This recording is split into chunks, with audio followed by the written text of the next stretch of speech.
quick context, this was recorded March 28th and 29th, so a couple of weeks ago at my live event, saasopen.com. We had 1,000 software CEOs there. If you missed it, we hope to see you at the next one, September 5th and 6th in New York City, saasopen.com. But for now, let's jump into the recording.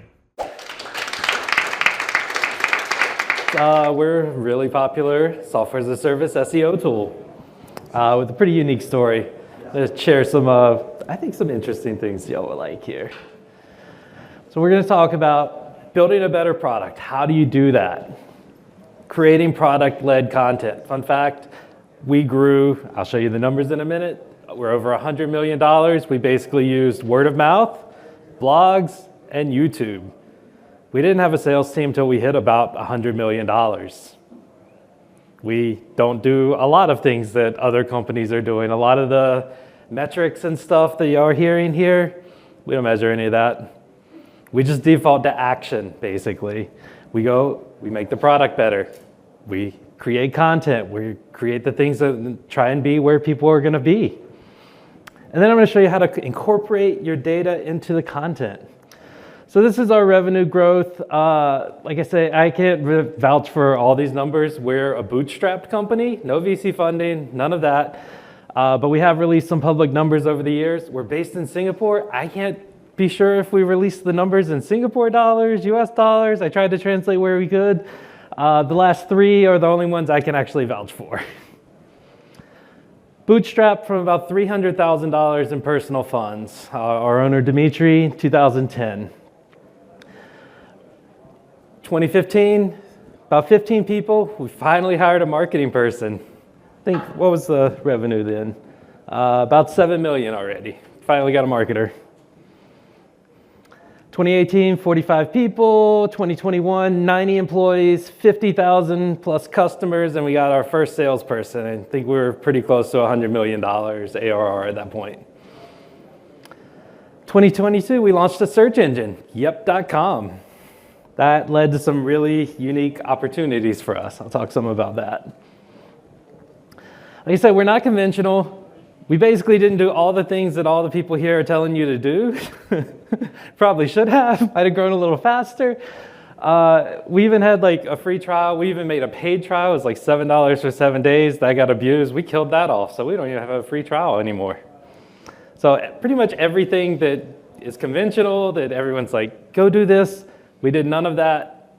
Bootstrapped, grew to 100 million, a little over 10 years. How? Mostly product. The folks that in here that are aHrefs users, you love the product, I'm sure, right? Yeah. They're in there every day, constantly.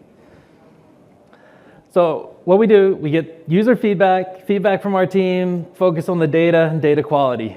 Last year, we shipped over 130 user visible features, lots more in the back. Our users tell us generally like they want features that are in other tools. I think Eugene was just up there from SEMrush. He's one of our main competitors. A lot of folks on Candy.io just are like, can you do this like SEMrush does? It's okay. But if that was our entire product strategy, we would fail as a company. We have our own private roadmap. Actually, a lot of stuff is coming to our pricing page or is already there, so you can kind of see a public version of this pretty soon. We ask people for feedback too. We get a lot of crap from this, by the way. People are mean on Reddit. But every 2 years, our CMO, and he goes and asks, he's like, give us feedback. Fun fact, I think this is how I got my job. I gave feedback for a couple years in a row. They liked my ideas. I got a message like, hey, you want to come work for us? And I was like, okay, I'm a big fan, so sure. But we get feedback from everywhere. Our sales team, our customer service team, literally Twitter, LinkedIn, we share all this. And we're like, okay, like this seems like good stuff. We kind of vote, we have a voting system basically, and we can push things through if it's a really good idea. We also have our own team. This is me giving a suggestion. We launched this author report, and it's like, oh, these are the authors like linking to this. And I'm like, well, in our own kind of internal report, we have the authors and all the traffic and links and stuff that they're getting.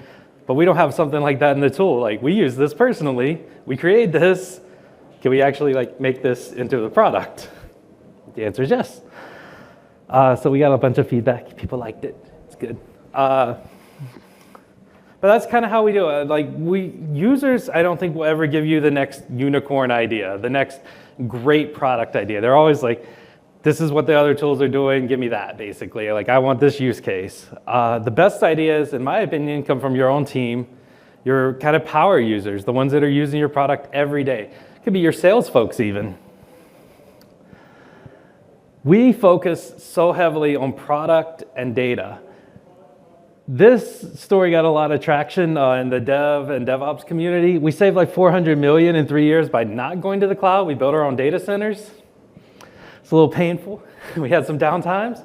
We got some flack for it, but like, it was the right decision in the end. We scale so much data. This number is actually about 900 million now over 3 years. We would not be a profitable company if we lived on AWS. And you can see tons of servers, tons of data. We store so much stuff, so much more than any other SEO tool, any of our competitors, that it lets us do more and interesting things. So we are obsessed with data, we are obsessed with the product, and that is really what has led to our growth. We crawl really fast, one of the fastest bots on the web. The search engine has given us some very unique product features, some of which are like launched, some of which are coming, but also let us have big plays. So Index Now is a partnership between like Bing, Yandex, Naver, Sesame, other search engines.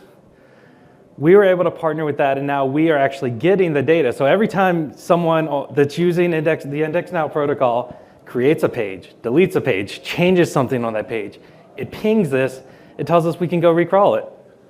That's extremely fresh data. We pick up pages fast. Any updates that marketers are making on their sites, we get it extremely fast. And then the site audit feature we have coming is actually gonna give us like a real-time monitoring system, auditing system. So that you make a change, it sends a thing, we check it. If something's screwed up, we tell you immediately. Something screwed up, like index this page. Within a matter of seconds, you get an email, you go fix that before the search engines take you out of the index. Crazy competitive advantage.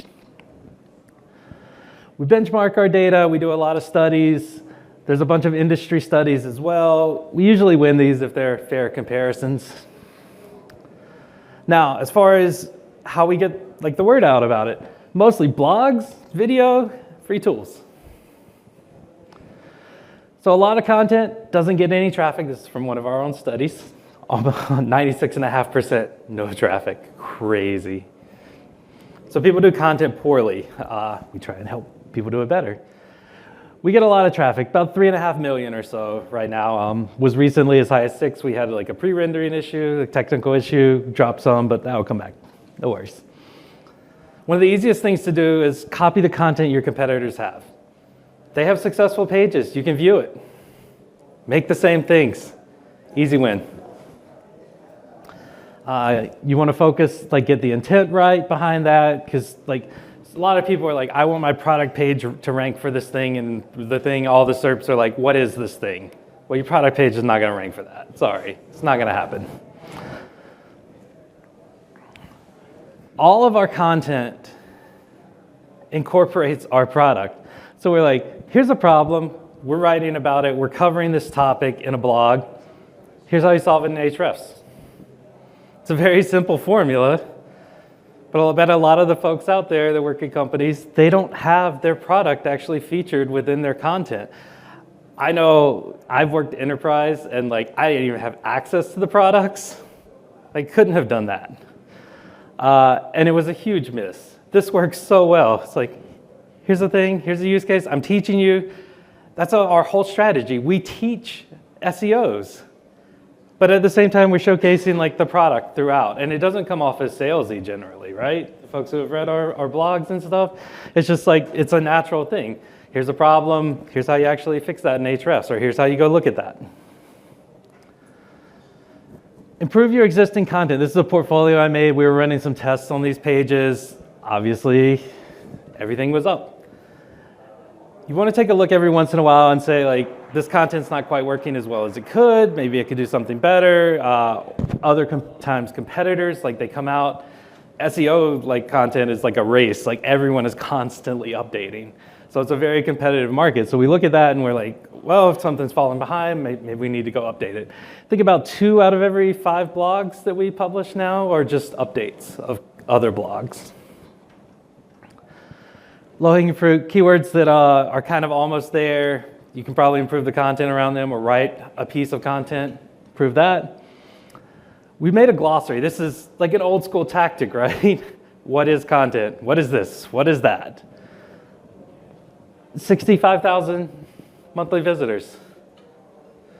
Now, originally we were doing all this by hand, but a lot of the more recent ones are kind of programmatic, generated. Just a couple paragraphs, honestly. It's not like long form content. I don't believe in using AI generated content long form. Don't think it turns out good. But crazy, we had that much uplift from just basic definitions, pretty much. Comparison content, I'm a big fan. Control the narrative. Don't let your competitors control the narrative. And I don't particularly like all the let's compare pricing and the product tables and all that. So we just kind of showed like industry opinions, unique features of the tool. We literally have 1 page for this. It's like 1,500 visitors a month. I want to create a bunch more of these, to be honest. Like, we have more than, a couple competitors that we feature there. I love this tactic personally, and I think we will be creating more of those soon. Translate successful content. If you work in international markets, look, over 500,000 uplift, just translating our content. We didn't do that for a long time. It's kind of a miss. We've also done like some interesting niche programmatic plays. So like, this is something you might see typically from like an SEO agency. We literally made articles like SEO for travel agencies, for insurance, for dentists, for orthodontists, for plumbers. And most of these are ranky, but this was all like programmatically done. I think there's about 60 of these, and they do pretty well. And the whole idea was, well, like, we'll show you kind of what you should do. If you want to try this yourself, like sign up for aHref's, we'll kind of guide you through it. And that was the whole idea, is like lead gen. We don't measure if we get leads from this, by the way. Told y'all we don't really measure stuff. But I think it works, pretty sure. Video, we have like 550,000 subscribers on our YouTube. Part of that is because the guy that does our videos, Samo, he is a phenomenon. He is absolutely incredible, like personable, very talented. Lots of these videos, hundreds of thousands, millions of views on SEO stuff. Crazy. And in every one of these videos, he's doing the same as we do in the blog content. Showcasing, like, here's a problem. Here's how to look at this in aHref's. Here's how to fix it in aHref's. Showcasing the product throughout. So focus on the product, showcase what the solutions are. We have a bunch of free tools. These are literally, what did I do? These are some of the most popular pages on our website. I don't know that I can fix this. Oh, okay, cool. Maybe. Are y'all doing something back there?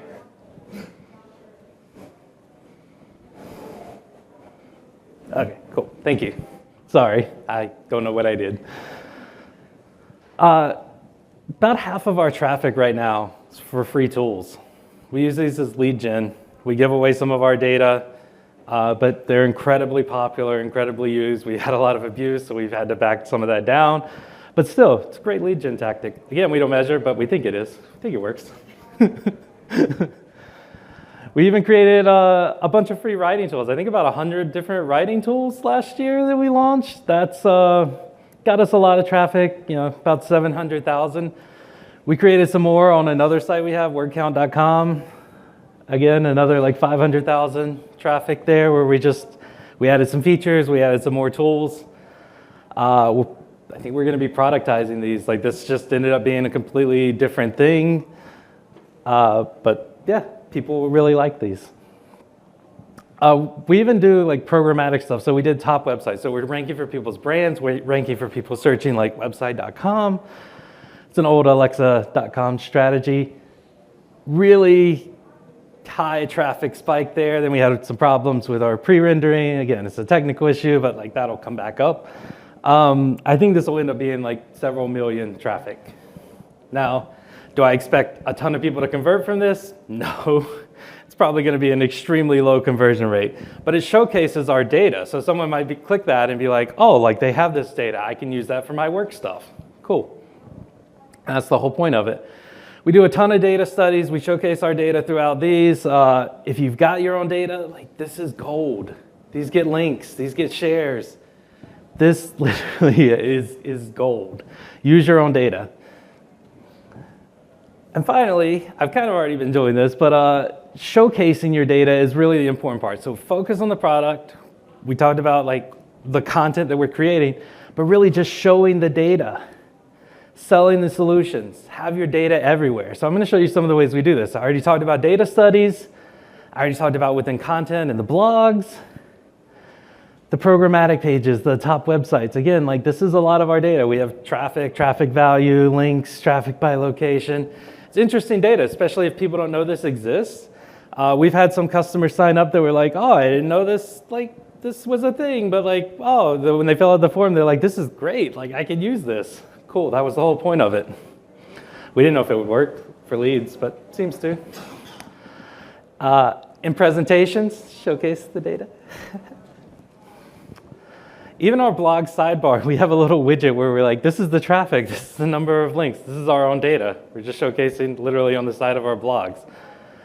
Our 404 page, we have a product pitch for our broken link checker. Everywhere that we can do stuff like this, we do.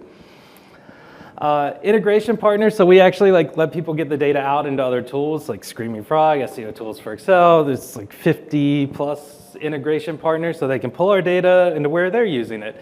Lots of folks use like different analytics tools, different dashboarding tools. They just pull our data in. So the data everywhere. So to summarize, build a better product, create content, and then feature your data and your product within that content. It's not a complicated formula. Like I said, we don't do most of the traditional marketing things. We never have. Hopefully we start doing a few more because I think we potentially leave a lot of money on the table, but we're a very small team. We're 125 people. And that actually includes all the people that work on our search engine as well.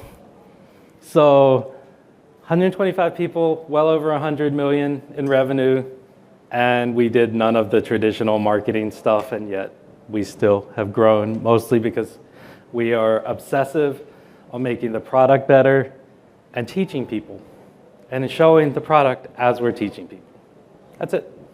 Thank you. Hey folks, if we haven't met yet, my name is Nathan Latka. I launched and sold my first software company back in 2015 and went on to write a book about it, which you guys made a Wall Street Journal bestseller, purchasing over 30,000 copies. Thank you so much for that. After the book, I launched this show and went on to create founderpath.com. I raised a large fund to do non-dilutive deals with B2B software founders. So far, we've invested in over 400 software founders, totaling $150 million. Here in 2024, we're doing 3 to 4 new deals per week. So if you're looking for capital and don't want to give up equity, go sign up at founderpath.com for free to get your offer.